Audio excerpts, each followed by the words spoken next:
दिग्रस तालुक्यातील हर्सूल प्राथमिक आरोग्य केंद्रात मेडिकल ऑफिसर कुमारी ऋतुजा राठोड यांच्या सतत गैरहजर राहण्यामुळे गावकऱ्यांमध्ये प्रचंड संतापाची लाट उसळली आहे। यवतमाळमधूनच हे केंद्र हागणाऱ्या या अधिकाऱ्यामुळे रुग्णांना योग्य उपचार आणि सेवा मिळत नसल्याचा गंभीर आरोप ग्रामस्थांनी यावेळी केला।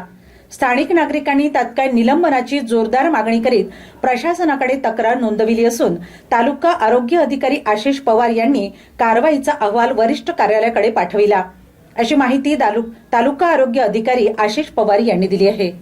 आशिष पवार, तालुका आरोग्य अधिकारी दिग्रस, आज प्राथमिक आरोग्य केंद्र हर्सूल येथे भेट दिली असता येथील काही नागरिकांनी दूरध्वनीवरून डॉक्टर इथे मुख्यालय राहत नाही किंवा आरोग्य सेवा देत नाही याबाबत तक्रार केलेली आहे।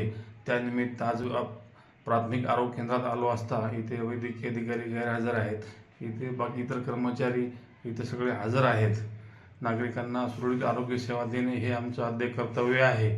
डॉक्टर ऋतुजा राठोड ह्या कोणत्याही प्रकारच्या वरिष्ठांची परवानगी घेऊन त्या घेतलेली नाही आहे।